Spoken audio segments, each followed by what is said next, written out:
Di sebuah desa kecil yang dikelilingi sawah menguning, Ninik duduk di beranda rumahnya sambil memandangi jalan setapak yang sunyi. Di hadapannya, ibunya tengah merajut dengan wajah penuh kecemasan. Ayah Ninik baru saja pulang dari sawah dengan wajah lesu, membawa kabar bahwa utang keluarga semakin menumpuk. Mereka telah mencoba segalanya, bertani, menjual ayam peliharaan, hingga meminjam ke tetangga, tapi itu tak pernah cukup. Ninik tahu, sebagai anak sulung, tanggung jawab itu jatuh di pundaknya. Keputusan untuk menjadi tenaga kerja wanita TKW bukanlah pilihan yang mudah bagi Ninik. Ia tahu risiko bekerja di negeri orang, cerita-cerita pahit tentang pekerja yang diperlakukan buruk selalu menghantuinya. Tapi, apalagi yang bisa ia lakukan? Dengan adik-adik yang masih kecil dan orang tua yang menua, harapan keluarga seakan tertumpu pada dirinya. "Nduk, ini mungkin berat, tapi kalau ini demi masa depan kalian, Ibu mendukung," ucap ibunya dengan suara bergetar. Air mata Ninik mengalir perlahan, membasahi pipinya. Ia mengangguk, meski hatinya penuh keraguan. Hari keberangkatan pun tiba. Sepanjang perjalanan menuju bandara, Ninik merasa hatinya seperti dicabik-cabik. Ia memeluk ibunya erat di terminal bus, sementara adik-adiknya menangis, memanggil namanya tanpa henti. "Ninik, kapan pulang? Jangan lama-lama, ya," seru adik bungsunya, seorang bocah perempuan berusia 5 tahun. Ninik tersenyum samar, menyembunyikan air mata yang hampir jatuh. Ia tahu ia harus kuat, tapi setiap langkah menjauh dari keluarganya terasa seperti menyayat hatinya lebih dalam. Di bandara, Ninik bertemu dengan agen yang akan membawanya ke Taiwan. Agen itu tersenyum, tetapi Ninik merasakan ada sesuatu yang aneh dalam tatapan matanya, seolah ada sesuatu yang tak ia ketahui. "Jangan khawatir, nanti di sana kamu pasti akan senang. Kerjanya ringan," kata agen itu sambil menyerahkan tiket pesawat. Namun, kata-kata itu tak cukup untuk menghapus kegelisahan Ninik. Ia hanya bisa berdoa dalam hati, berharap bahwa Tuhan akan melindunginya di negeri orang. Pesawat mengudara, membawa Ninik menjauh dari tanah kelahirannya. Duduk di kursi sempit dengan matanya menatap kosong keluar jendela, ia membayangkan wajah orang tua dan adik-adiknya. Di tengah kebisingan mesin pesawat, Ninik teringat pesan terakhir ayahnya, "Ingat, Nduk, apapun yang terjadi, jangan pernah lupa asalmu. Kamu pergi untuk membantu keluarga, tapi jangan sampai kehilangan dirimu sendiri." Kata-kata itu terus terngiang di kepalanya, mengiringi perjalanan yang terasa seperti tak berujung. Sesampainya di Taiwan, Ninik terkejut melihat betapa asingnya dunia yang kini harus ia hadapi. Bangunan-bangunan tinggi menjulang, orang-orang berbicara dalam bahasa yang tak ia pahami, dan udara dingin musim gugur menyambutnya dengan kejam. Ia merasa kecil dan tak berdaya, seolah-olah dirinya hanyalah debu di tengah hiruk-pikuk kota besar. Ninik dibawa ke rumah majikannya, keluarga Wang, yang terletak di kawasan elit di pinggiran kota Taipei. Rumah itu megah, dengan taman luas yang dipenuhi bunga warna-warni. Tapi di balik keindahan itu, Ninik merasakan hawa dingin yang membuat bulu kuduknya meremang. "Ni, Wang," wanita yang tampak angkuh dengan wajah tanpa senyum, menatapnya dengan dingin. "Jangan macam-macam di sini, kami tidak suka orang malas," katanya dengan nada tajam. Di sisi lain, Tuan Wang, suaminya, tersenyum ramah dan menyambut Ninik dengan sopan. Namun, senyum itu entah kenapa membuat Ninik merasa tidak nyaman. Malam pertama di rumah itu, Ninik sulit memejamkan mata. Ia berbaring di kamar kecil yang gelap, mendengar suara angin berdesir di luar jendela. Hatinya diliputi kecemasan yang tak beralasan. Ia memikirkan keluarganya di kampung, bertanya-tanya apakah keputusannya untuk pergi adalah pilihan yang benar. Dengan tangan menggenggam foto keluarga yang ia bawa, Ninik berbisik dalam hati, "Tuhan, tolong lindungi aku. Aku hanya ingin membuat mereka bahagia." Pagi pertama Ninik di rumah keluarga Wang dimulai dengan bunyi keras bel alarm yang hampir membuatnya terlonjak dari tempat tidur. Baru pukul 5 pagi, tapi ia harus segera bangun dan memulai pekerjaannya.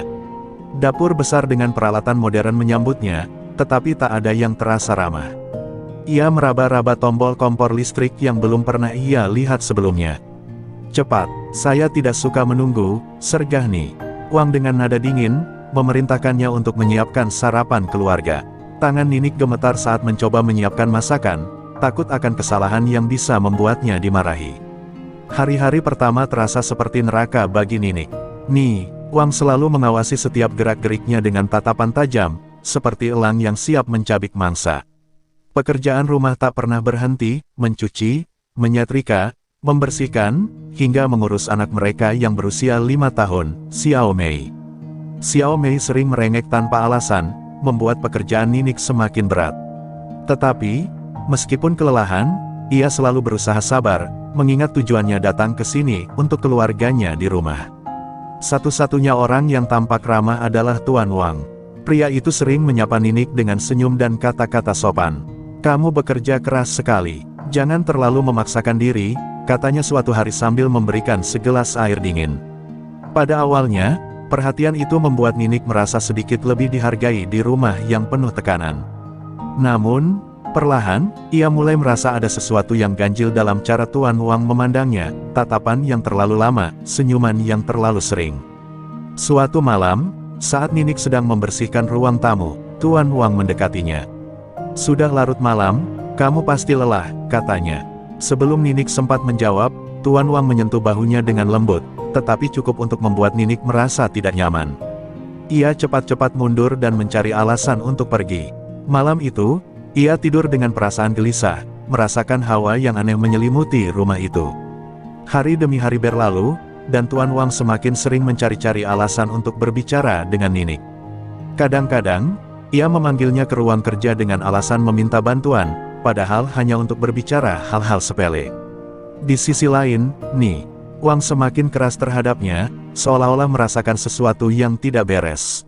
Ia mulai memarahi Ninik bahkan untuk kesalahan kecil, membuat Ninik merasa seperti tidak punya tempat untuk bernafas. Di tengah tekanan yang terus meningkat, Ninik mencoba menulis surat untuk keluarganya di Indonesia. Ia ingin menceritakan betapa berat pekerjaannya, tetapi ia tidak ingin mereka khawatir. Jadi, ia hanya menulis, "Aku baik-baik saja di sini. Kerjaannya berat, tapi aku bisa bertahan. Tolong doakan aku, ya." Namun, setiap kali ia selesai menulis, surat itu hanya disimpan dalam tasnya, karena ia tak tahu bagaimana cara mengirimkannya tanpa pengawasan Wang. Ketakutan mulai merayapi Ninik. Ia merasa seperti tikus kecil yang terjebak di dalam sarang ular. Ketika malam tiba, ia sering menangis dalam diam, merindukan rumah dan kehangatan keluarganya. Namun, setiap pagi ia harus menata wajahnya, menutupi rasa sakit di balik senyumnya. Ia hanya berharap bahwa waktunya di rumah keluarga Wang akan berlalu cepat, bahwa ia akan segera bisa kembali ke desa dengan membawa sesuatu untuk keluarganya. Namun, suatu malam, Tuan Wang kembali mendekatinya, kali ini dengan lebih berani. Di sudut dapur yang sepi, ia mencoba menyentuh tangan Ninik. "Jangan takut, aku hanya ingin membantu kamu," katanya dengan suara pelan. Ninik mundur dengan tergesa-gesa, menundukkan kepala tanpa berkata apa-apa. Tapi dalam hati, ia tahu bahwa ini adalah awal dari sesuatu yang buruk. Malam itu dingin menusuk, dan rumah keluarga Wang terasa lebih sunyi dari biasanya. Wang sedang bepergian untuk urusan keluarga, meninggalkan Ninik sendirian dengan Tuan Wang dan Xiao Mei. Sore harinya, Tuan Wang terlihat lebih pendiam dari biasanya. Ia duduk di ruang tamu dengan tatapan yang sulit dibaca, sementara Ninik sibuk merapikan mainan Xiao Mei. "Kamu tidak perlu bekerja sekeras itu," ucap Tuan Wang tiba-tiba, suaranya terdengar lembut namun membuat bulu kuduk Ninik berdiri. "Sudah tugas saya, Tuan," jawab Ninik sambil terus merapikan. Namun, ia merasa tatapan Tuan Wang terus mengawasinya, seperti mata elang yang mengintai mangsanya. Ketika malam tiba, Ninik berusaha menyibukkan diri di dapur. Ia mencuci piring dengan tergesa-gesa, berharap waktu segera berlalu. Tapi tiba-tiba, Tuan Wang muncul di belakangnya. "Kamu harus istirahat," katanya sambil meletakkan tangannya di pundak Ninik. Ninik tersentak, langkahnya mundur beberapa langkah. "Saya masih banyak pekerjaan, Tuan," jawabnya dengan suara pelan, mencoba menghindari kontak mata. Namun, Tuan Wang mendekat lagi, kali ini dengan ekspresi yang berbeda. "Kamu bekerja terlalu keras. Kamu butuh seseorang yang peduli," katanya dengan suara rendah, nyaris berbisik. Ninik merasa dingin merayap di tengkuknya, rasa takut yang selama ini ia pendam mulai membuncah. Ia mencoba melangkah pergi, tapi tangan Tuan Wang menahannya. "Jangan takut, aku tidak akan menyakitimu," katanya dengan nada menenangkan, tetapi justru membuat Ninik semakin ketakutan. Ia meronta, berusaha melepaskan diri, tetapi kekuatan Tuan Wang jauh di atasnya. Ninik ingin berteriak, tetapi ia tahu tidak ada yang akan mendengar. Rumah besar itu seperti penjara tanpa suara, dan ia adalah tahanannya.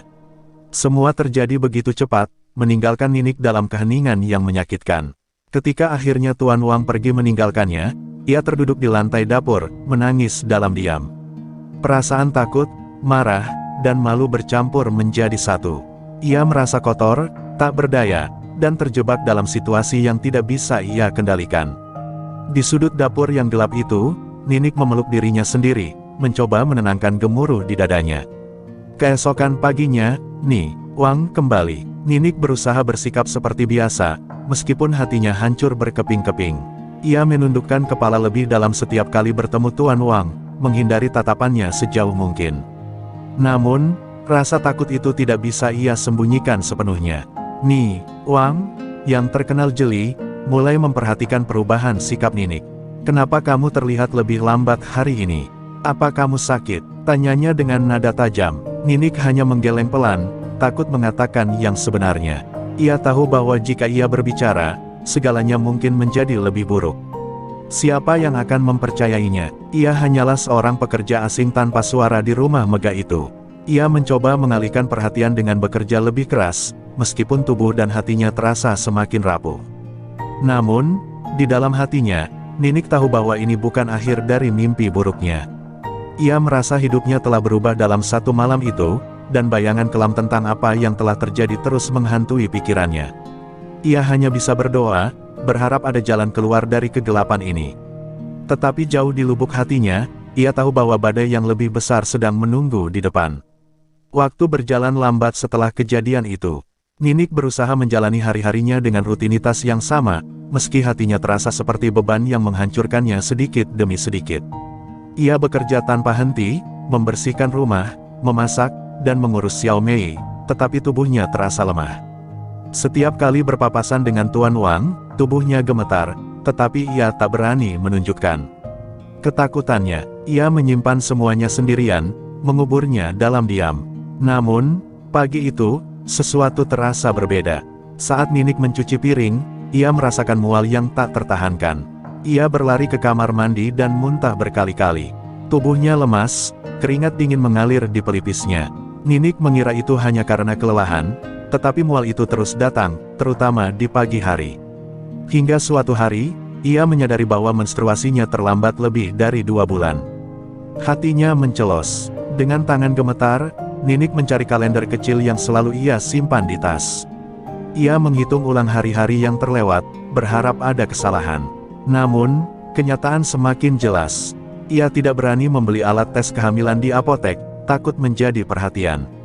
Tetapi, hatinya sudah tahu jawabannya. Ia hamil. Tubuhnya semakin lemah saat pikiran itu menyerangnya seperti badai. Ia memeluk dirinya sendiri di kamar kecil yang dingin, menangis tanpa suara. Hari-hari berikutnya terasa seperti mimpi buruk yang nyata. Ninik mencoba menutupi perubahan pada tubuhnya. Ia mengenakan pakaian yang lebih longgar dan berusaha bekerja seperti biasa, meski mual seringkali membuatnya hampir pingsan. Ia tahu ia tak bisa menyembunyikan ini selamanya, tetapi ia tidak tahu harus berbuat apa. Ia takut pada Wang, takut pada Tuan Wang, dan lebih dari itu, takut pada masa depan yang kini terasa gelap gulita. Namun, kebohongan itu akhirnya terungkap. Suatu pagi, saat Ninik tengah mencuci pakaian di taman belakang, Wang memerhatikannya dari kejauhan. Tatapan wanita itu berubah tajam, penuh kecurigaan. "Ninik, kamu kelihatan aneh akhir-akhir ini. Apa yang sebenarnya terjadi?" tanyanya dengan nada penuh tekanan. Ninik hanya menunduk, berusaha mencari alasan, tetapi tubuhnya gemetar hebat. Rasa curiga Wang semakin besar. Malam itu, ia diam-diam menggeledah kamar Ninik dan menemukan surat-surat yang pernah ditulis Ninik untuk keluarganya, tetapi tak pernah terkirim. Dalam salah satu surat, ia membaca curahan hati Ninik tentang perlakuan Tuan Wang. Mata Wang membelalak, wajahnya memerah karena marah. Ia bergegas menuju kamar suaminya, membawa surat itu di tangannya.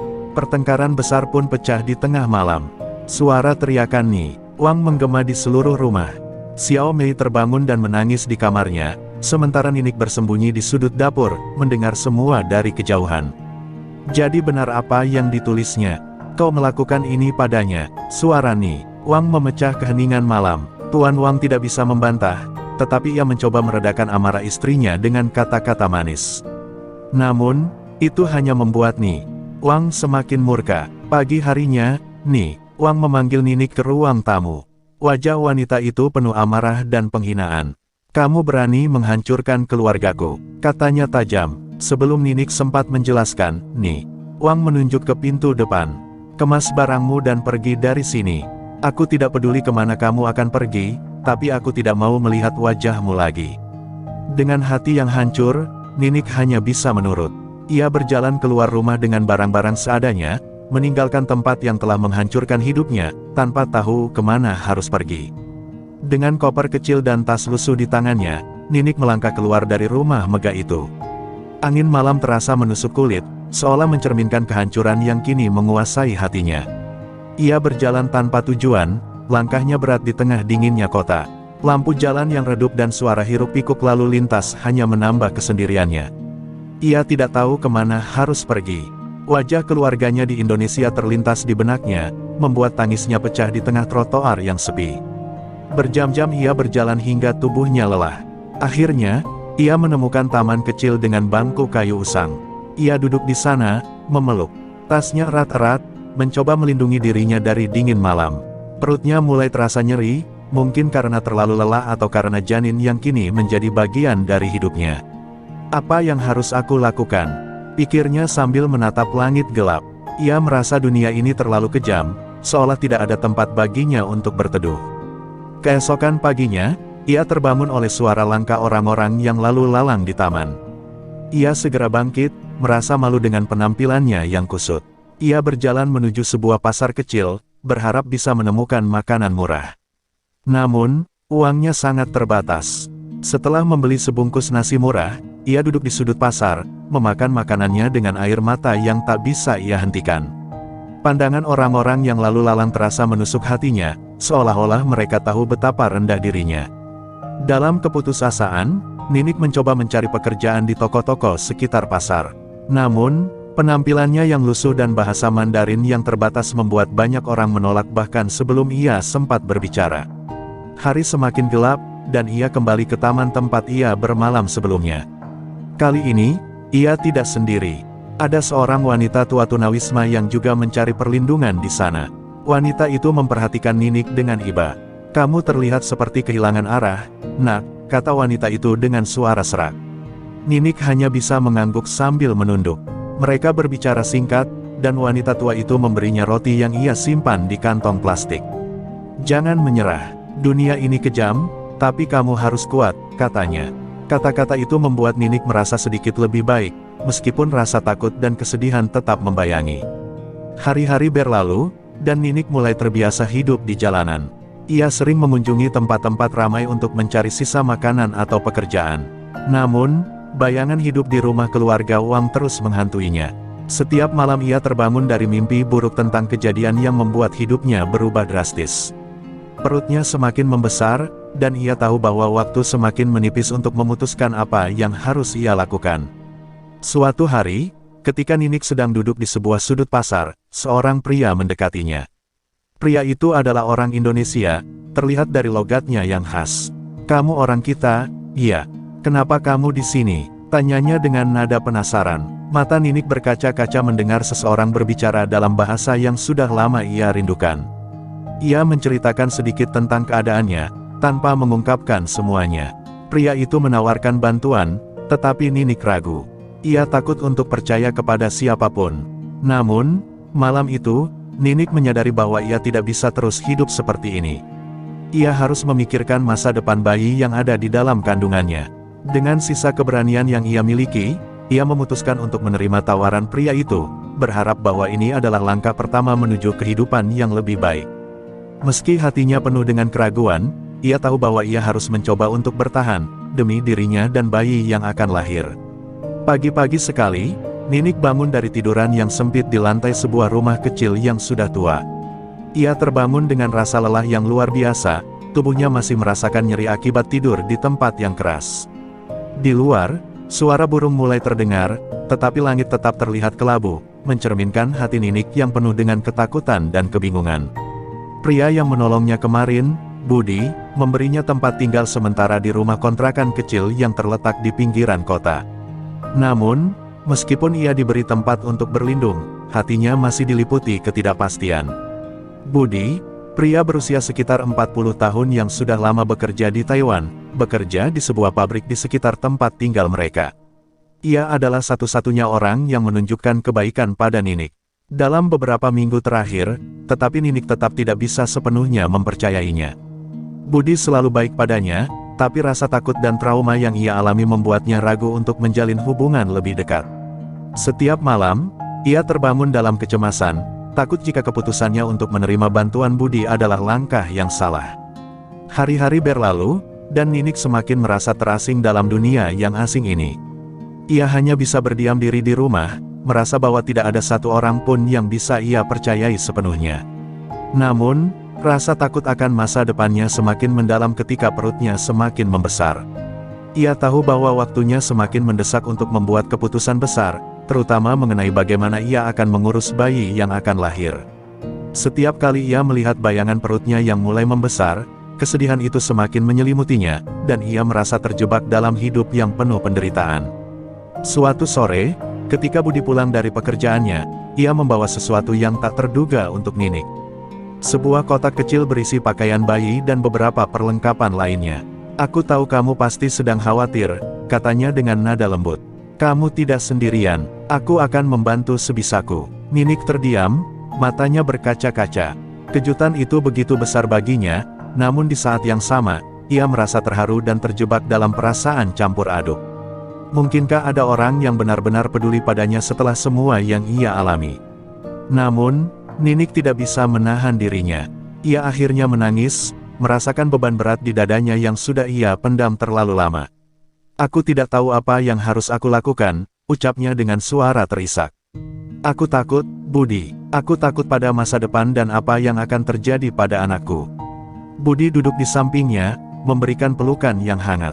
"Kamu tidak perlu takut, kita akan hadapi semuanya bersama. Kamu bukan sendirian," katanya sambil mengelus rambut Ninik dengan lembut. Meski kata-kata Budi menenangkan, Ninik tetap merasa cemas. Ia memikirkan keluarga yang ia tinggalkan di Indonesia dan bagaimana mereka akan menerima kenyataan bahwa ia hamil di luar nikah, jauh dari mereka.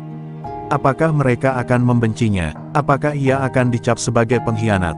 Ketakutan itu semakin menghantuinya, tetapi untuk pertama kalinya dalam beberapa waktu, ia merasa ada sedikit harapan yang muncul di hatinya. Pada suatu hari yang cerah, Ninik memutuskan untuk mengunjungi rumah sakit untuk memeriksa kehamilannya. Ia merasa cemas, tetapi juga tak bisa menahan rasa ingin tahu tentang kondisi bayinya. Setelah mengantri cukup lama, akhirnya ia dipanggil oleh seorang dokter wanita yang ramah.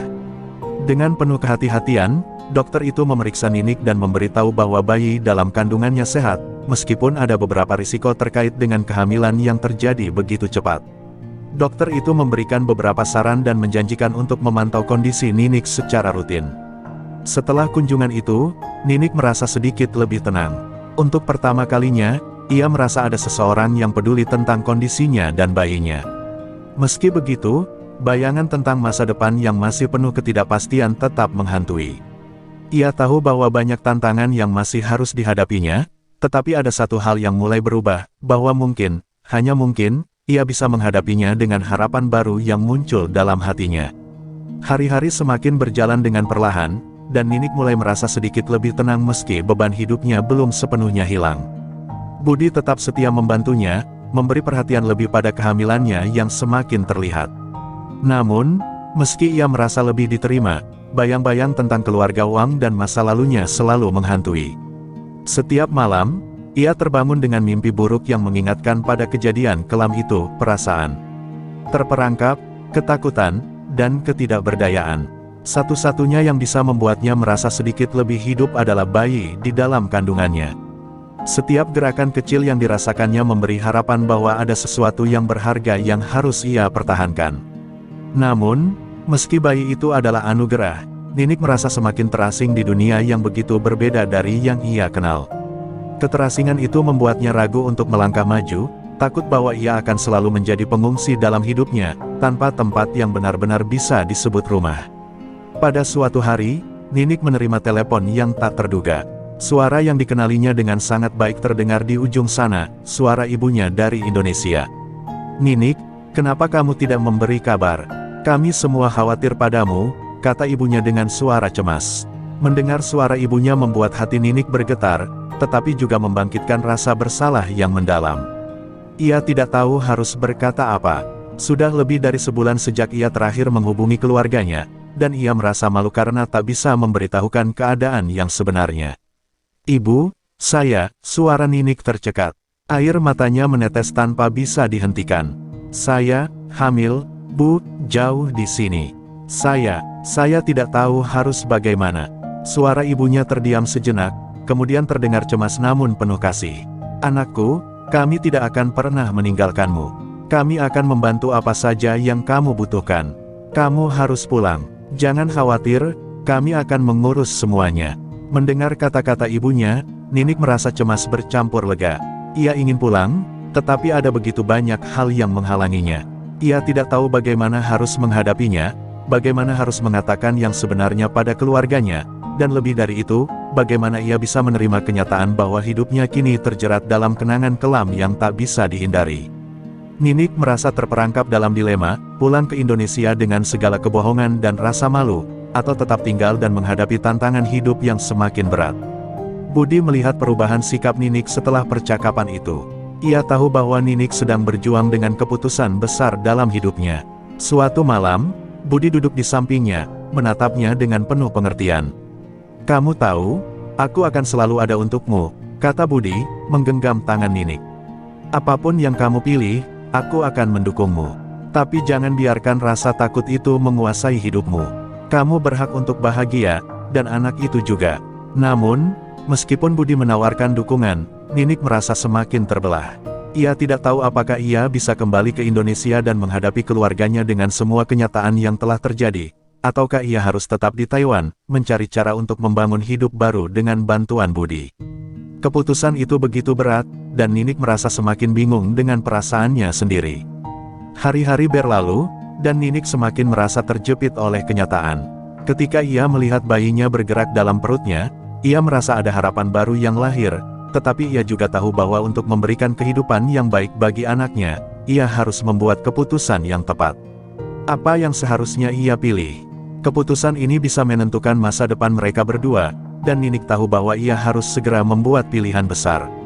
Hari-hari di rumah Budi semakin terasa berat. Meskipun ia dihujani dengan kebaikan dari Budi, Ninik merasa dirinya semakin terperangkap. Ia tak bisa menghentikan pikirannya tentang keluarganya di Indonesia, yang pasti sangat khawatir dan merindukannya. Ibunya sudah memintanya untuk pulang, dan Ninik tahu bahwa itu adalah pilihan yang mungkin bisa membawa sedikit ketenangan. Namun, ada satu hal yang terus mengganggunya, masa lalu yang tak bisa ia lupakan.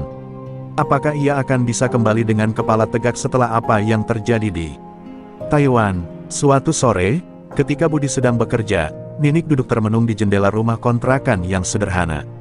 Matahari mulai terbenam, menciptakan bayangan panjang yang tampak seperti bayang-bayang masa lalu yang tak kunjung pergi.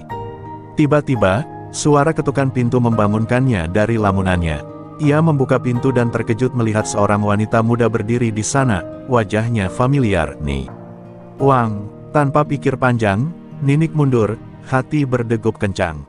"Jangan takut, Ninik," kata Ni Wang dengan suara yang lebih lembut dari yang diingatnya. "Aku hanya ingin berbicara denganmu." Tentu saja Ninik terkejut mendengar itu. Setiap serat tubuhnya menolak untuk membuka pintu lebih lebar, tapi entah kenapa, hatinya dipenuhi rasa penasaran yang kuat. Dengan hati yang berat, Ninik mengundang Ni Wang masuk, mencoba menyembunyikan rasa takut yang mulai tumbuh kembali. Ni Wang duduk di kursi kayu yang terletak di sudut ruang tamu. Wajahnya terlihat letih dan penuh kecemasan. "Aku datang bukan untuk menyalahkanmu," katanya, menatap Ninik dengan tatapan yang sulit dibaca. "Aku tahu apa yang terjadi antara kamu dan suamiku. Aku tahu kamu hamil." Ninik terdiam, tubuhnya menegang. Menghadapi wanita yang pernah mengusirnya kini membuatnya merasa sangat rentan. "Aku tahu kamu pasti merasa sangat tersiksa dengan semua ini," lanjut Ni Wang dengan suara yang lebih lembut. "Tapi aku ingin kamu tahu, aku tidak ingin menghancurkan hidupmu. Aku datang ke sini karena aku ingin membantu kamu, untuk anakmu." Ninik terperanjat mendengar kata-kata itu. Ia merasa dunia berputar di sekitarnya. Apa yang sedang terjadi? Ni Wang, yang dulu begitu marah, kini menawarkan bantuan. Tetesan air mata mulai mengalir di pipi Ninik, tak bisa ia bendung lagi. Ia merasa seperti berada di persimpangan yang tak terelakkan. "Kenapa?" kata Ninik dengan suara serak, suaranya hampir hilang. "Kenapa sekarang? Kenapa kamu ingin membantu setelah semua yang terjadi?" Ni Wang menghela napas panjang. "Aku tahu apa artinya kehilangan. Aku tak ingin kamu melewati itu sendirian. Meski suamiku salah, itu bukan berarti kamu harus menanggung beban ini sendirian." Ninik merasa bingung, terombang-ambing antara rasa bersalah dan rasa syukur. Di satu sisi, ia merasa seolah-olah kehidupannya yang terbuat dari kepahitan itu tiba-tiba mendapat sedikit secercah cahaya. Di sisi lain, ia meragukan niat Ni Wang. Apakah ini benar-benar tawaran tulus atau ada sesuatu yang tersembunyi di baliknya? Aku tidak tahu harus bagaimana lagi," ujar Ninik, suaranya pecah. "Aku tidak bisa memutuskan hidupmu, Ninik," jawab Ni Wang.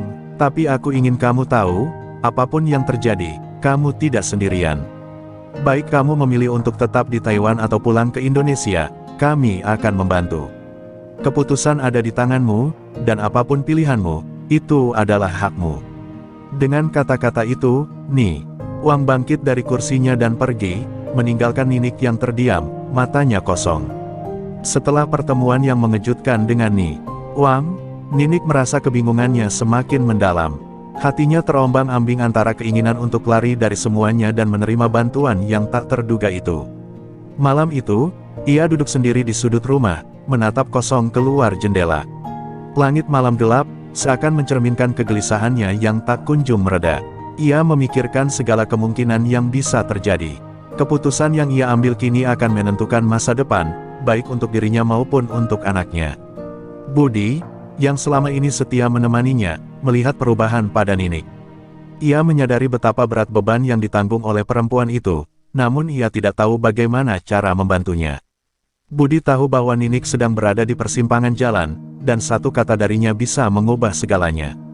"Apa yang akan kamu lakukan, Ninik?" tanya Budi dengan hati-hati. "Kamu sudah lama berdiam diri. Kamu harus memilih, dan aku akan mendukung apapun pilihanmu." Ninik menatap Budi dengan mata yang penuh keraguan. "Aku tidak tahu, Budi," jawabnya pelan. "Aku merasa sangat tertekan. Jika aku kembali ke Indonesia, aku harus menghadapi semuanya, keluarga, semua orang. Tapi jika aku tinggal di sini, aku tidak tahu apa yang akan terjadi. Aku tidak tahu apa yang aku cari lagi." Kata-kata itu keluar dari hatinya yang penuh kecemasan. Budi menggenggam tangan Ninik dengan lembut. "Apapun yang kamu pilih, kamu tidak akan sendirian. Aku ada di sini." Setelah percakapan itu, Ninik pergi keluar rumah, berjalan tanpa tujuan. Ia mencari tempat yang sunyi untuk menenangkan pikirannya. Tak lama, ia sampai di sebuah taman kecil, tempat yang sering ia kunjungi untuk sekadar merenung. Di sana, ia duduk di bangku yang sepi, memandang ke arah langit yang mulai cerah. Bayangan wajah ibunya dan keluarganya kembali muncul. Ia membayangkan kembali apa yang akan terjadi jika ia kembali ke Indonesia. Apakah mereka akan memaafkannya? Apakah ia akan diterima setelah semua yang terjadi? Saat ia terdiam, sebuah suara memecah kesunyian. "Ninik," suara itu begitu familiar. Ninik menoleh dan terkejut melihat Ni Wang berdiri di depannya. "Aku tahu kamu pasti banyak berpikir," kata Ni Wang dengan lembut. "Keputusan itu tidak mudah, tapi aku ingin kamu tahu, kamu tidak perlu takut untuk memilih. Apapun keputusanmu, aku akan ada untuk mendukungmu." Ninik terdiam sejenak, lalu berkata dengan suara serak, "Aku takut. Aku takut jika aku memilih salah, jika aku memilih tinggal di sini, aku tidak tahu apakah aku akan mampu menghadapi semuanya.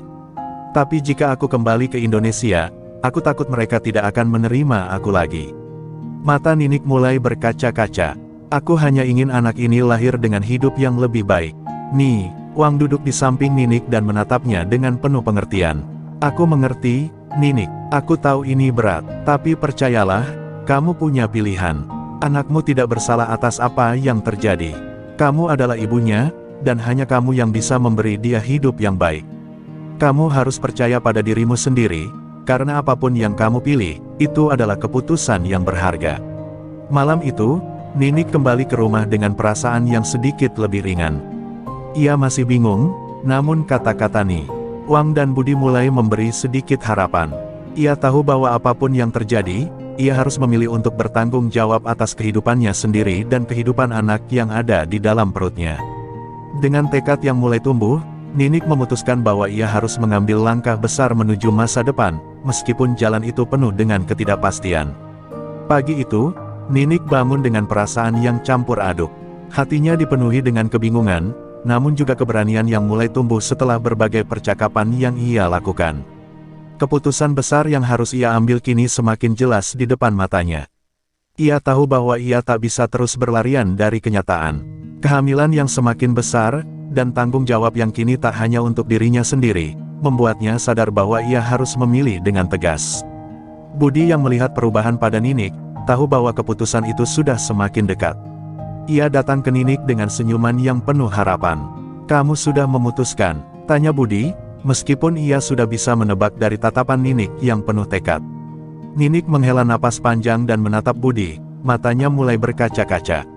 "Aku memutuskan untuk kembali ke Indonesia, Budi. Aku harus menghadapi keluarga, meskipun aku takut mereka akan membenciku."